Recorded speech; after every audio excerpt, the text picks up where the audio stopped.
그 남자는 내 인생의 마지막 사랑이라 믿었습니다.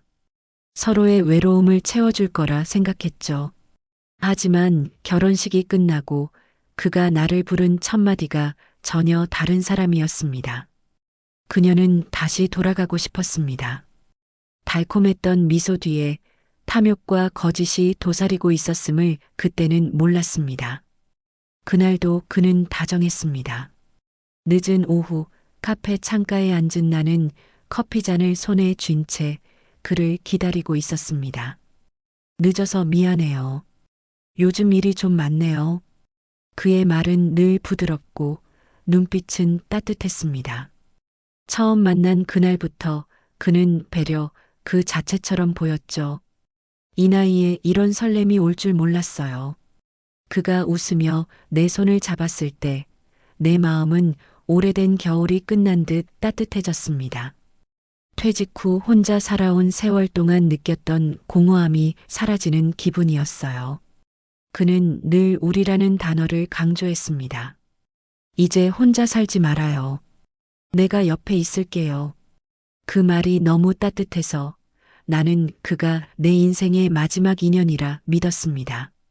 그러나 지금 생각하면 그 모든 말들이 너무 완벽했습니다. 너무 계산적이었고 감정보다 시나리오 같았죠. 며칠 후 그는 내게 결혼을 제안했습니다. 우리 이제 혼인신고만 하면 돼요. 절차는 간단해요. 너무 빠른 전개에 잠시 망설였지만 그는 내 손을 꼭 잡으며 말했습니다. 난 시간이 많지 않아요. 남은 날들을 당신과 함께하고 싶어요. 그 말에 나는 결국 고개를 끄덕였습니다. 주변에서는 다들 조심하라 했습니다. 요즘 황혼 재혼 사기 많대. 그래도 좀 알아보고 하지? 하지만 나는 귀를 닫았습니다. 그를 믿는 게 사랑이라 생각했으니까요. 그가 건넨 장미 한 송이, 저녁마다 보내던 문자 한 줄이 내 오랜 외로움을 녹였으니까요. 결혼식 날 그는 하얀 정장을 입고 내게 미소 지었습니다. 이제 진짜 가족이네요. 그 순간 눈물이 날 만큼 행복했습니다. 하지만 그 미소 속에는 내가 보지 못한 그림자가 있었습니다. 그는 내게 통장을 맡아달라 했습니다. 같이 관리하는 게 맞죠? 부부니까. 나는 주저없이 모든 걸 내어주었습니다. 퇴직금, 적금, 내 집 명의까지. 사랑하는 사람에게 주는 건 당연한 일이라 믿으며. 그날 밤 그는 술에 취해 중얼거렸습니다. 돈이 있으면 인생이 달라지지. 처음 듣는 거친 말투에 나는 낯선 두려움을 느꼈습니다. 하지만 그때는 그저 피곤해서 그럴 거라며 스스로를 달랬습니다. 그의 첫 균열은 그렇게 속삭임처럼 시작되었습니다. 사랑의 언어로 포장된 욕망의 그림자가 내 삶에 서서히 스며들고 있었습니다. 제2장 이상한 징후들, 그리고 닫혀버린 문. 결혼 후 처음 한 달은 거짓말처럼 평화로웠습니다. 그는 아침마다 내게 따뜻한 차를 내어주며 말했습니다. 당신 덕분에 웃는 날이 많아졌어요. 그 말 한마디가 나를 다시 살아있게 만들었죠. 하지만 평화는 생각보다 짧게 끝났습니다. 그의 전화가 잦아졌습니다. 밤늦게까지 전화를 받으며 방을 나가곤 했죠. 처음엔 사업 얘기라며 웃어넘겼지만 어느 순간부터 그의 말투가 낯설게 느껴졌습니다. 그 계약은 내 이름으로 처리해요. 그 돈은 예금 말고 바로 현금으로 받아요. 나는 그가 하는 일을 잘 몰랐습니다.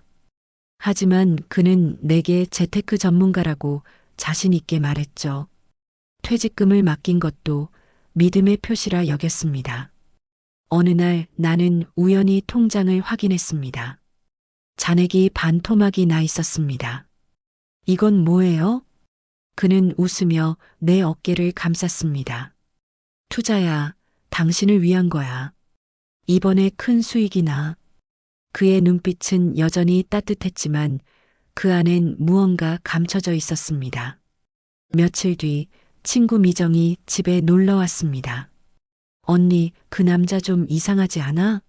전에 다른 여자랑도 결혼했다잖아. 그녀의 말에 나는 당황했습니다. 그럴 리가 있겠어. 그 사람이 얼마나 나한테 잘하는데. 하지만 그날 밤 그는 집에 돌아오지 않았습니다. 다음 날 새벽 낯선 번호로 전화가 걸려왔습니다. 남편분, 같이 계신 분 맞죠? 낯선 여자의 목소리였습니다. 그 사람 지금 제 집에 있어요. 순간 숨이 막혔습니다. 문득 그의 방을 열었습니다. 옷장은 텅 비어 있었고 통장과 계약서가 사라졌습니다. 테이블 위에는 단 한 장의 쪽지가 놓여 있었습니다. 잠시만 기다려요. 다 잘 될 거예요. 그날 이후 전화는 닿지 않았습니다. 그의 집이라던 주소는 존재하지 않았고 결혼 서류의 주소도 거짓이었습니다.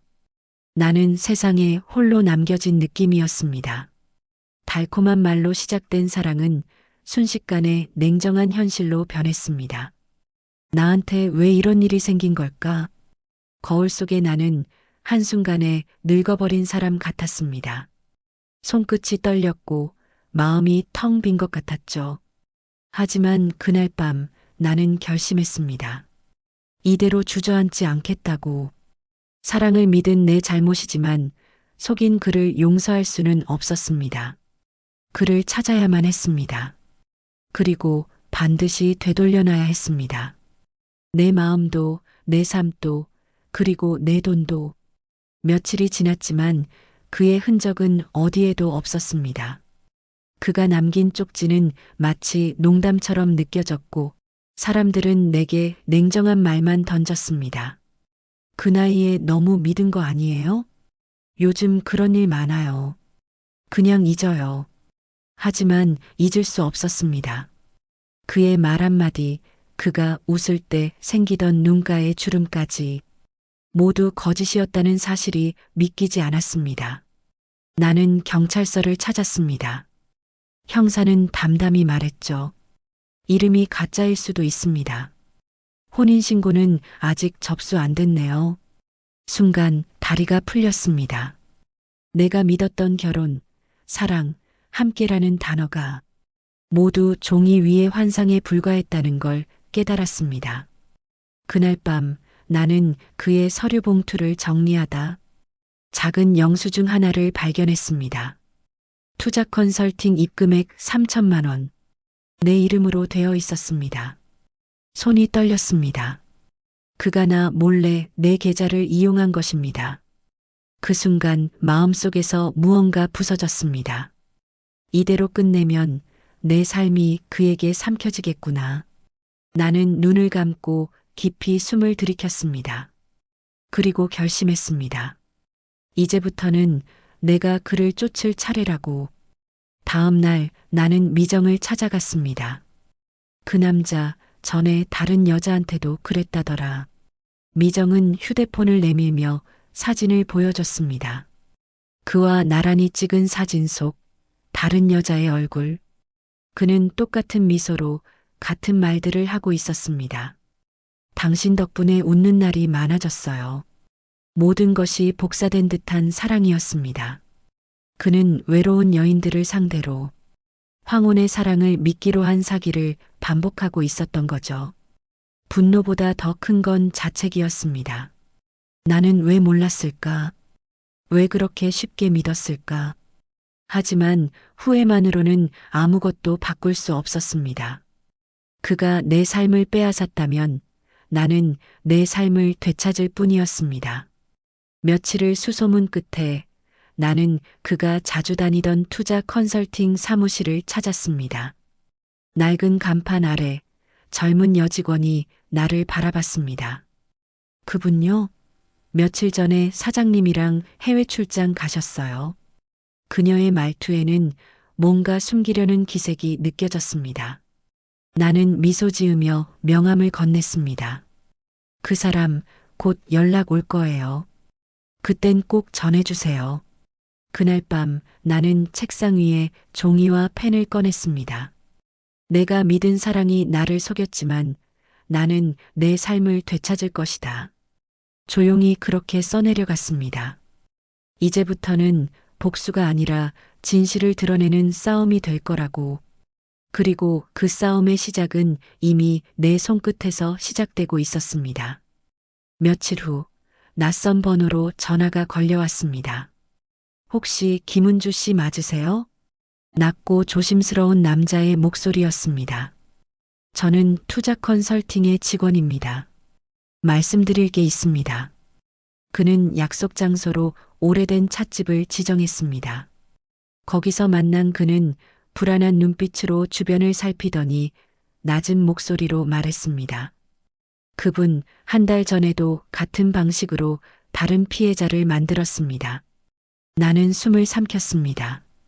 그는 계속 말을 이었습니다. 사장님은 모든 계약을 여성분 이름으로 해요. 그리고 돈을 빼돌립니다. 회사 자금도 이미 위험합니다. 그럼 지금 어디 있는지 아세요? 그는 고개를 저었습니다. 본사에서도 연락이 안 됩니다. 다만 그분이 자주 가던 별장이 있습니다. 지방에요. 그 말을 듣는 순간 모든 퍼즐이 맞춰지는 듯 했습니다. 그의 사무실, 거짓 주소, 사라진 통장, 그리고 출장이라는 변명. 모두 그 별장으로 향하는 길이었습니다. 다음 날 나는 단단히 마음을 먹었습니다. 그를 직접 마주해야 했습니다. 그가 내게 빼앗은 건 돈만이 아니었습니다. 내 믿음, 내 자존심, 그리고 내 마지막 희망까지였죠. 버스를 타고 3시간, 낡은 전원주택이 눈에 들어왔습니다. 그곳엔 그가 말하던 새로운 사업 파트너가 있다는 간판이 걸려 있었습니다. 행복한 노후 재테크 상담소. 나는 피식 웃었습니다. 이제 그 웃음 뒤에 진짜 얼굴을 볼 차례였습니다. 창문 너머로 그가 보였습니다. 여전히 반듯한 옷차림, 달콤한 미소, 그리고 그 앞엔 또 다른 중년 여성이 앉아 있었습니다. 나는 문을 밀고 들어갔습니다. 이야기 중이신가요? 그는 놀란 눈으로 나를 보았습니다. 얼굴빛이 순간 하얗게 질렸습니다. 오랜만이에요. 당신이 그렇게 말했죠? 잠시만 기다리면 다 잘 될 거라고. 그는 아무 말도 하지 못했습니다. 여자는 상황을 파악하지 못한 채 나를 바라봤습니다. 나는 여자를 향해 말했습니다. 이 사람 제 남편이에요. 적어도 서류상으로는. 순간 여자의 얼굴이 굳었습니다. 그는 침을 꿀꺽 삼켰습니다. 뭐 하는 짓이야? 여기가 어디라고. 그의 목소리는 다급했고 손은 떨렸습니다. 하지만 나는 더 이상 그에게 겁먹지 않았습니다. 이제 다 끝났어요. 당신이 빼돌린 돈, 내 명의로 남긴 계약, 다 증거로 남겨놨어요. 그는 순간 눈빛을 바꾸며 웃었습니다. 그깟 돈 때문에 이 난리야?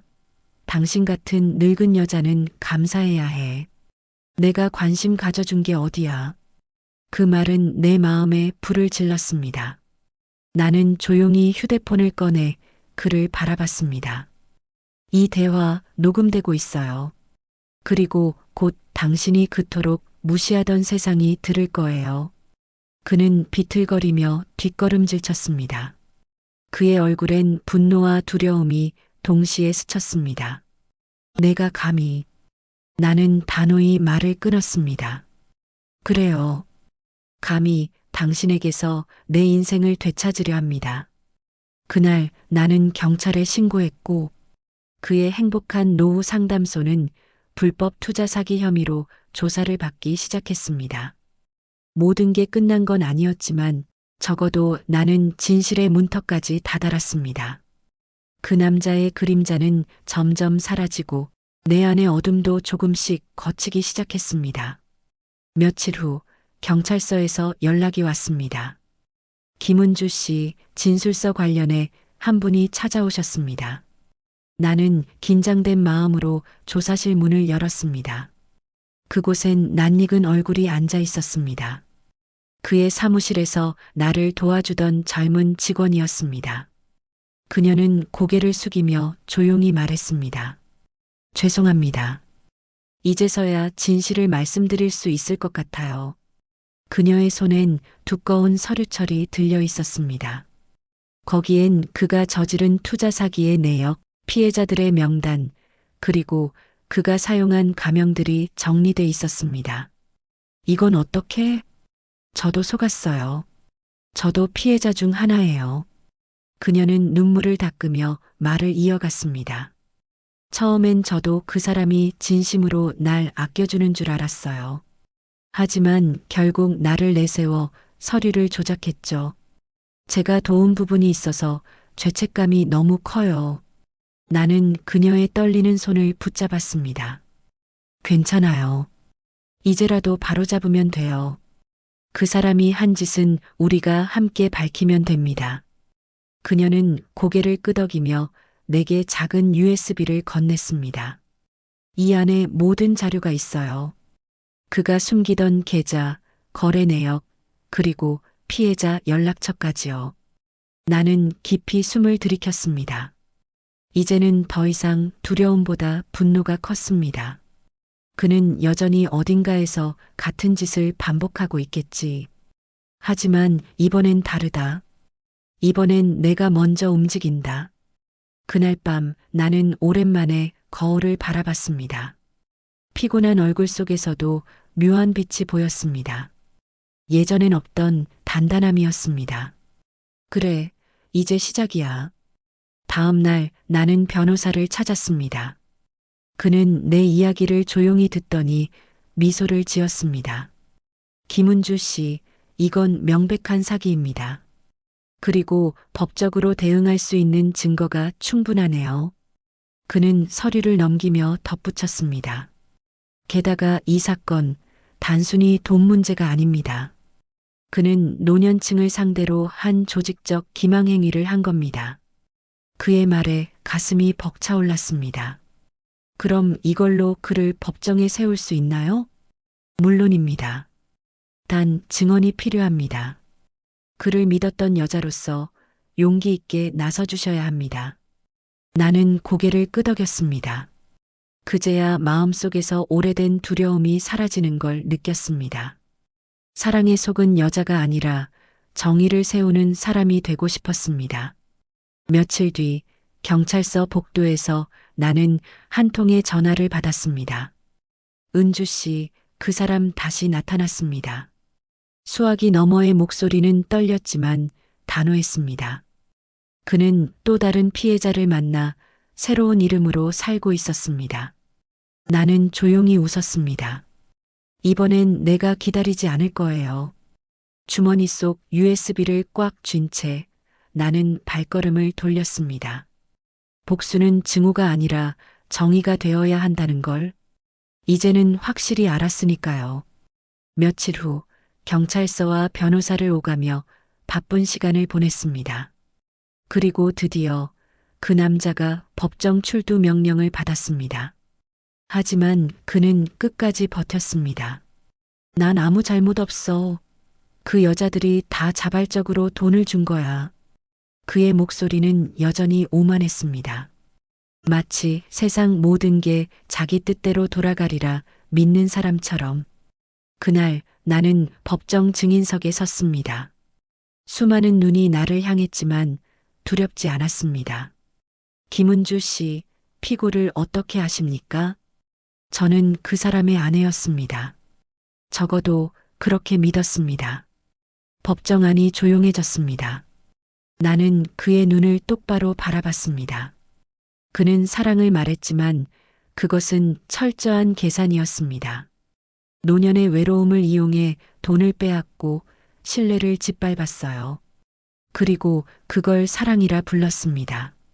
목소리가 떨렸지만 한 단어 한 단어가 내 가슴을 찔렀습니다. 그는 비웃었습니다. 그게 증거야? 감정팔이 하지 마. 그때 내 옆에 앉아있던 변호사가 조용히 USB를 꺼냈습니다. 재판장님, 추가 증거를 제출하겠습니다. 화면에 영상이 재생되었습니다. 그가 또 다른 피해자에게 투자 명목으로 돈을 요구하는 장면이었습니다. 그 목소리, 그 말투, 그리고 사랑한다는 거짓말까지 법정 안이 술렁였습니다. 그의 얼굴이 창백해졌습니다. 그건 조작이야. 나는 조용히 미소 지었습니다. 그 목소리, 당신이죠? 그는 아무 말도 하지 못했습니다. 그 순간 재판장님이 단호히 말했습니다. 피고인, 추가 조사가 필요합니다. 이 법정은 일시 중지합니다. 그는 자리에서 일어서지도 못했습니다. 손으로 얼굴을 가린 채 고개를 떨구었습니다. 그렇게 강하던 사람이, 그토록 자신만만하던 사람이 순식간에 무너지는 모습을 나는 처음 봤습니다. 법정을 나서던 순간 기자들이 몰려들었습니다. 김은주 씨, 복수에 성공하신 기분이 어떠세요? 나는 짧게 웃었습니다. 복수가 아니라 진실을 되찾은 겁니다. 밖으로 나오자 하늘이 유난히 맑았습니다. 따뜻한 햇살이 내 어깨를 감싸며 속삭이는 듯 했죠. 잘했어요. 이제 그만 울어요. 그날 나는 비로소 지난 사랑의 상처에서 벗어나고 있었습니다. 며칠 뒤 그는 결국 구속영장을 받고 유치장에 수감되었습니다. 하지만 나에 대한 미련은 버리지 못했는지 그는 변호사를 통해 면회 요청을 보내왔습니다. 직접 만나서 할 말이 있다네요. 변호사의 말에 나는 잠시 망설였지만 결국 고개를 끄덕였습니다. 면회실의 유리병 너머 그는 여전히 깔끔하게 머리를 빗고 앉아 있었습니다. 그러나 그 눈빛 속의 오만함은 이제 사라지고 불안과 후회의 그림자만이 남아 있었습니다. 은주 씨, 나 좀 도와줘요. 그의 목소리는 그날처럼 부드러웠지만 이제는 그 속이 훤히 들여다 보였습니다. 그동안 내가 잘못한 건 알아요.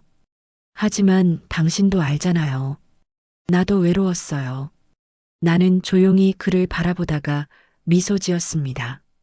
외로움을 핑계로 사람을 속였나요? 그는 시선을 피했습니다. 난 그저 같이 있고 싶었을 뿐이에요. 나는 손을 유리창 위에 올려놓았습니다. 그건 사랑이 아니에요. 사랑은 누군가를 빼앗는 게 아니라 지켜주는 거예요. 그는 아무 말도 하지 못했습니다. 그의 눈가에 이내 눈물이 맺혔습니다.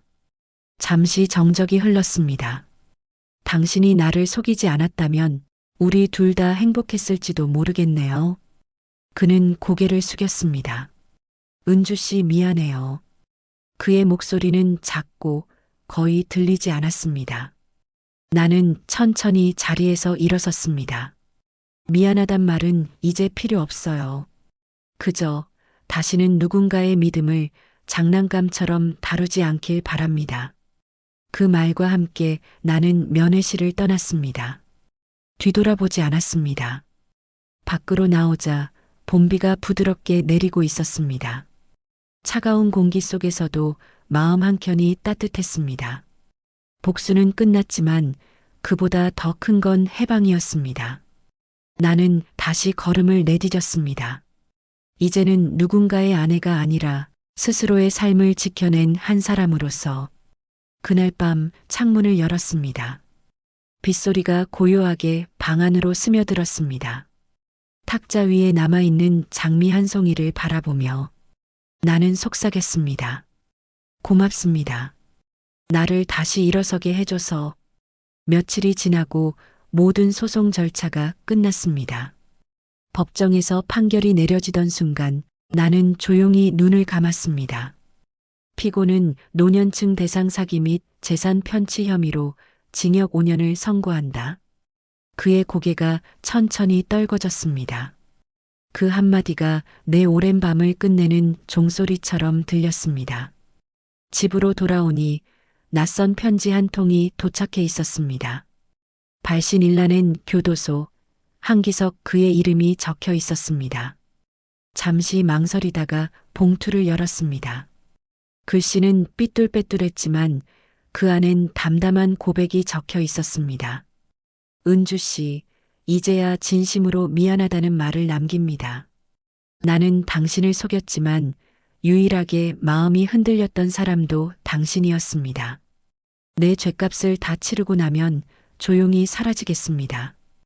당신은 부디 나 같은 사람 때문에 인생을 미워하지 말아요. 편지를 다 읽고도 한동안 아무 말도 할 수 없었습니다. 분노도 연민도 슬픔도 아닌 묘한 공허함이 남았습니다. 그러나 이상하게도 마음은 평온했습니다. 그가 써내려간 마지막 문장 덕분이었죠. 당신의 용서가 나를 인간으로 돌려놨습니다. 나는 편지를 접어 서랍 속에 넣었습니다. 그리고 새하얀 종이를 꺼내 짧게 한 줄을 적었습니다. 이제 나 자신을 용서할 차례입니다. 창문 너머로 햇살이 비쳤습니다. 긴 겨울을 지나 드디어 봄이 온 듯했습니다.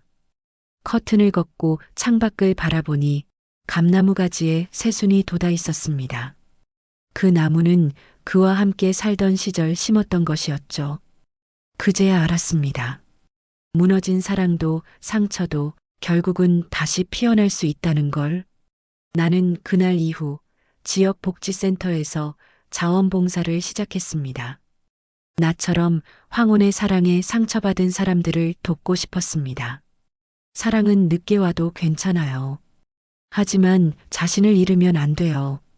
내 말에 눈물을 글썽이던 한 할머니가 고개를 끄덕였습니다. 밤이 되어 불을 끄고 침대에 누웠습니다. 라디오에서 잔잔한 음악이 흘러나왔습니다. 그가 떠난 빈자리를 이제는 두려워하지 않았습니다. 내 인생은 그 사람으로 끝난 게 아니라 그를 통해 다시 시작된 것이었으니까요. 그녀는 말없이 편지를 접어 창가에 두었습니다. 세상은 여전히 차가웠지만 그녀의 눈빛엔 평온이 깃들어 있었습니다. 사랑에 속았던 여인이었지만 이제는 자신을 사랑할 줄 아는 사람이 되었으니까요. 그녀의 삶은 끝이 아니라 새로운 시작이었습니다. 그리고 그녀는 미소 지으며 속삭였습니다. 이제 정말 괜찮습니다.